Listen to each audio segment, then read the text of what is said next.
ಸಾವು ಅಂತಕ್ಕಂಥದ್ದು ನಾವ್ಯಾರು ಮರೆತು ಸುಮ್ಮನೆ ಇರದಂತ ಒಂದು ಬಹುದೊಡ್ಡ ಒಂದು ಭಗವಂತನ ಕೊಡುಗೆ. ಸಾವನ್ನ ಮರೆತವನು ಮನುಷ್ಯನೇ ಅಲ್ಲ, ಅಥವಾ 24 ಲಕ್ಷ ಜೀವರಾಶಿಗಳಲ್ಲಿ ಸಾವು ಎಲ್ಲರಿಗೂ ಬರುವಂತದ್ದೇ. ಆದರೆ ಯಾರೋ ಮಹನೀಯರು ಒಬ್ಬರು ಪುಣ್ಯಾತ್ಮರು ಹೇಳ್ತಾರೆ, ಸಾವು ಮತ್ತು ಸೋಲನ್ನ ನಿರೀಕ್ಷೆ ಇಟ್ಕೊಂಡೇ ಬದುಕಬೇಕಂತ. ನಾವು ಸೋಲೋದಿಲ್ಲ ಅಂತ ಅನ್ನೋದು ದುರಹಂಕಾರದ ಮಾತು, ಸಾವು ಬರೋದಿಲ್ಲ ಅನ್ನೋದು ಅತಿ ದುರಹಂಕಾರದ ಮಾತು ಅಂತ ಹೇಳಿ. ಯಾಕೆಂದ್ರೆ ಇವತ್ತು ಸಾವು ಯಾವ ರೂಪದಲ್ಲಾದ್ರೂ ಬರ್ಬೋದು. ಒಮ್ಮೆ ವೈಕುಂಠದ ಬಾಗಿಲಲ್ಲಿ ಒಂದು ಗುಬ್ಬಚ್ಚಿ ಮರಿ ಕುಳಿತಿತ್ತಂತೆ. ವೈಕುಂಠದ ಬಾಗಿಲಲ್ಲಿ ಅಲ್ಲಿಗೆ ಯಮಧರ್ಮರಾಯ ಬಂದ. ಇದ್ಯಾಕೆ ಇಲ್ಲಿಗೆ ಬಂದಿದ್ಯಪ್ಪ, ಇದ್ರ ಸಾವು ಇನ್ನೊಂದು ಅರ್ಧ ಗಂಟೆಯಲ್ಲಿ ಸಾವು, ವೈಕುಂಠದಲ್ಲಿ ಸಾಯುವಾಗಿಲ್ಲ, ಇದ್ಯಾಕೆ ಇಲ್ಲಿಗೆ ಬಂದಿದೆ ಅಂತ ನೋಡ್ತಾ ಇತ್ತಂತೆ. ಅಷ್ಟರಲ್ಲಿ ಮಹಾವಿಷ್ಣುವಿನ ವಾಹನ ಯಾವುದು, ಗರುಡ. ಆ ಗರುಡನಲ್ಲಿ ಬಂದು ಕೂತ್ಕತ್ತಂತೆ. ಯಮಧರ್ಮರಾಯನಿಗೆ ಹೇಳ್ತಂತೆ, ಏನಪ್ಪ ನಿನ್ಗೆ ಸ್ವಲ್ಪನೂ ಕನಿಕರ ಇಲ್ವೇನೆಯ? ಈಗ ತಾನೇ ಆ ಗುಬ್ಬಚ್ಚಿ ಮರಿ ಹುಟ್ಟಿದೆ, ಆಗ್ಲೇ ಅದನ್ನ ಸಾವು ಬಯಸ್ತಾ ಇದೆಯಲ್ಲೋ ನೀನು? ಇಲ್ಲಪ್ಪ, ಇದು ಬ್ರಹ್ಮ ಪ್ರೇರಣೆ, ಆ ಭಗವಂತನ ಪ್ರೇರಣೆ, ಇದಕ್ಕಿನ್ನ ಅರ್ಧ ಗಂಟೆಯಲ್ಲಿ ಸಾವಾಗುತ್ತೆ. ಆಗ ಈ ಗರುಡ ಏನ್ ಮಾಡ್ತು, ಇಲ್ಲಿದ್ರಲ್ವ ಸಾಯೋದು ಅಂತ ಹೇಳಿ ಆ ಗುಬ್ಬಚ್ಚಿ ಮರಿಯನ್ನ ಕಾಲಲ್ಲಿ ಕಚ್ಕೊಂಡು ಹೋಗಿ ಒಂದು ಯಾವ್ದೋ ದೂರದ ಬೆಟ್ಟದಲ್ಲಿ ಪೊಟರೆ ಒಳಗ್ ಬಿಟ್ಬಿಡ್ತು, ಮರದ ಪೊಟರೆ ಒಳಗ್ ಬಿಟ್ಬಿಡ್ತಂತೆ. ಯಮಧರ್ಮರಾಯ ಆ ದೇವರ ನಮಸ್ಕಾರ ಮಾಡಿಕೊಂಡು ವಾಪಸ್ ಹಿಂದಿರುಗಿ ಬರುವಾಗ ನೋಡದ್ನಂತೆ, ಇದೇನು ಗುಬ್ಬಚ್ಚಿ ಮರಿ ಇಲ್ವಲ್ಲ, ಇದ್ರ ಸಾವು ಅರ್ಧ ಗಂಟೆಲಿ ಆಗ್ಬೇಕಾಗಿತ್ತು, ಇಲ್ವಲ್ಲ ಅಂದಾಗ ಗರುಡೆ ಹೇಳ್ತಂತೆ, ನಿನ್ನಂತವನು ಕನಿಕರ ಇಲ್ದವನು ಆ ಗುಬ್ಬಚ್ಚಿ ಮರಿ ಸಾಯಿಸಕ್ ನಿಂತಿದ್ದಲ್ಲ, ಅದಕ್ಕೆ ತಗೊಂಡೋಗಿ ನೋಡ ಆ ಬೆಟ್ಟದ ಮೇಲೆ ಒಂದು ಪೊಟ್ರೆ ಒಳಗಡೆ, ಮರದ ಪೊಟ್ರೆ ಒಳಗಡೆ ಬಿಟ್ಬಿಟ್ಟು ಬಂದೆ ಅಂತ. ಒಳ್ಳೆ ಕೆಲಸ ಮಾಡಿದೆ ಕಣೆಯ. ಅದ್ರ ಸಾವು ಅಲ್ಲೇ ಇದ್ದದ್ದು. ನೋಡಲ್ಲಿ ಒಂದು ಹಾವು ಆ ಗುಬ್ಬಚ್ಚಿ ಮರಿಯನ್ನು ನುಂಗ್ತಾ ಇದೆ ನೋಡಲ್ಲಿ. ಇನ್ನು ಅರ್ಧ ಗಂಟೆಯಲ್ಲಿ ಸಾವಾಗಬೇಕಾಗಿತ್ತು, ಇದು ಹೆಂಗಪ್ಪ ಇಲ್ಲಿ ಬಂದು ಕೂತ್ಕತ್ತು ಅಂತ ನಾನು ಯೋಚನೆ ಮಾಡ್ತಾ ಇದ್ದೆ. ಸದ್ಯ ಆ ಸಾವಿಗೆ ನೀನೇ ದಾರಿ ಮಾಡಿಕೊಟ್ಟಿದ್ದೀಯ ನೋಡು ಅಂತ. ನೋಡಿ, ಸಾವು ಯಾವ ರೂಪದಲ್ಲಾದ್ರೂ ಬರ್ಬೋದು, ನಾವು ತಪ್ಪಿಸ್ಕೊಳ್ಳಿಕ್ಕೆ ಸಾಧ್ಯವಿಲ್ಲ. ಆದ್ರೆ ಇರುವವರೆಗೆ ನಾನು ಅಂತಕ್ಕಂಥ 2 ಅಕ್ಷರ ತೆಗೆದುಬಿಟ್ಟು ಮನುಷ್ಯರು ಅಂತಕ್ಕಂಥ ಪ್ರೀತಿಯಿಂದ ಬದುಕ್ಬಿಟ್ರೆ ಭಗವಂತ ಆಯುಸನ್ನ ಹೆಚ್ಚೆಚ್ಚು ಮಾಡ್ಕೊಂಡು ಹೋಗ್ತಾನಂತೆ. ಇವತ್ತು ಎಲ್ಲರಿಗೂ ಆಯುಸ್ ಕಡಿಮೆ ಆಗ್ತಾ ಇದೆ. ಕಾರಣ ಇಷ್ಟೇ, ನಾನು, ನೀನು, ಅವನು, ಅವಳು ಅನ್ನುವಂಥ ಕೀಳಿರ್ಮೆ ಮನುಷ್ಯರಲ್ಲಿ ಜಾಸ್ತಿ ಬರ್ತಾ ಇದೆ.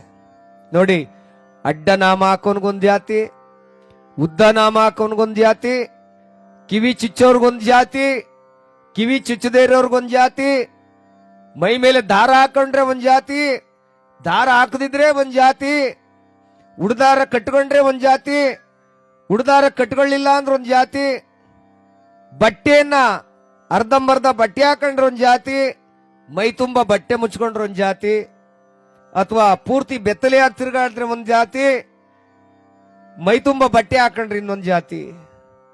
ಮನುಷ್ಯ ಈ ಬರೀ ಇಂಥ ಕಲಹಗಳಲ್ಲೇ ದಿನನಿತ್ಯ ತನ್ನ ಆಯುಸ್ಸನ್ನ ಕಡಿಮೆ ಮಾಡ್ತಾ ಹೋಗ್ತಾ ಇದ್ದಾನೆ. ಬೆಂಕಿಯ ಮೇಲೆ, ಆ ಚಿತೆಯ ಮೇಲೆ ಮಲಗಿಸಿದಾಗ ಅಲ್ಲಿ ಯಾವ ಧರ್ಮ ಅಂತ ಬರುತ್ತೆ, ಯಾವ ಜಾತಿ ಅಂತ ಬರುತ್ತೆ?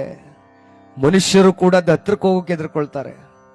ಅಂತ ರಾಜ ಸತ್ಯ ಹರಿಶ್ಚಂದ್ರನು ಕೂಡ ವಿಧಿಯ ಪಾಶದ ಒಂದು ವಿಧಿ ಆಟಕ್ಕೆ ಬಲಿಯಾಗಿ ಅವನು ಸ್ಮಶಾನವನ್ನ ಕಾದ, ಹೆಂಡತಿ ಮಕ್ಕಳನ್ನ ಮಾರಾಟ ಮಾಡ್ದ. ಅಂಥದ್ರಲ್ಲಿ ನಾವು ಮನುಷ್ಯರಾಗಿ ಬದುಕಬೇಕು ಅನ್ನೋದೇ ನಮ್ಮೆಲ್ಲರ ಇಚ್ಛೆ. ನೋಡಿ, ಒಂದು ಕಾಡಲ್ಲಿ ಬಿದ್ದಿದ್ದಂತ ಕಲ್ಲು ದೇವಸ್ಥಾನದ ಗರ್ಭಗುಡಿ ಒಳಗೆ ಹೋದ ತಕ್ಷಣ ದೇವರಾಗುತ್ತೆ ಅನ್ನೋದಾದ್ರೆ, ಎಲ್ಲೋ ಮರದ ಮೇಲಿದ್ದಂತ ಹಣ್ಣು ದೇವಸ್ಥಾನದ ಒಳಗಡೆ ಹೋಗಿ ವಾಪಸ್ ಹೊರಗಡೆ ಬರೋಷ್ಟರಲ್ಲಿ ಪ್ರಸಾದವಾಗುತ್ತೆ ಅನ್ನೋದಾದ್ರೆ, ಸಾವಿರಾರು ವರ್ಷಗಳಿಂದ ದೇವಸ್ಥಾನಕ್ಕೆ ಮನುಷ್ಯ ಹೋಗ್ತಾ ಇದ್ದಾನೆ, ಅವನು ಮನುಷ್ಯನಾಗಿ ವಾಪಸ್ ಬರಲೇ ಇಲ್ಲ. ಬರೀ ಅಹಂಕಾರ ತುಂಬಿಕೊಂಡು, ಅಹಂಭಾವ ತುಂಬಿಕೊಂಡು ದೇವರು ಮಾಡಿದ್ರೆ ಏನು ಪ್ರಯೋಜನ? ಹಿರಿಯರ ಪಾದಕ್ಕೆ ನಮಸ್ಕಾರ ಮಾಡೋದು ಒಂದು ದೊಡ್ಡ ದೇವರ ನಮಸ್ಕಾರಕ್ಕೆ ಸಮಾನ. ಎತ್ತ ತಾಯಿ ತಂದೆಯರ್ಗೆ ಅನ್ನ ಹಾಕುದು ಒಂದು ದೊಡ್ಡ ಸೇವೆ, ಭಗವಂತನ ಸೇವೆ. ಇದನ್ನೆಲ್ಲ ಮಾಡದೆ ನಾನು 20 ಸಾರಿ ಅಯ್ಯಪ್ಪನಿಗೆ ಹೋಗಿದ್ದೆ, 30 ಸಾರಿ ಅಯ್ಯಪ್ಪನಿಗೆ ಹೋಗಿದ್ದೆ ಅಂತ ಮನೆಗೆ ಬಂದು ಮತ್ತೆ ಯಥಾಸ್ಥಿತಿ ನನ್ನ ಜೀವನವನ್ನ ಪ್ರಾರಂಭಿಸಿದ್ರೆ ಈ ಭಗವಂತನು ಕೂಡ ನಮ್ಮನ್ನು ಮೆಚ್ಚೋದಿಲ್ಲ. ಅದಕ್ಕಾಗಿ ಸಾವು ಬರುವುದಕ್ಕಿಂತ ಮುಂಚೆ ಏನಾದ್ರೂ ಒಂದಷ್ಟು ಒಳ್ಳೆಯದನ್ನ ಮಾಡಿ ಈ ಸಮಾಜದ ಸಾಕ್ಷಿ ಗುಡ್ಡೆಗಳನ್ನ ಬಿಟ್ಟು ಹೋಗುವಂತ ಕೆಲಸವನ್ನ ಆಗಬೇಕು. ಇವತ್ತು ಸಾವಿರಾರು ಕೋಟಿ ದುಡ್ಡಿರೋರ್ಗೆ ಸಾವು ಬರೋದಿಲ್ವಾ ಸ್ವಾಮಿ?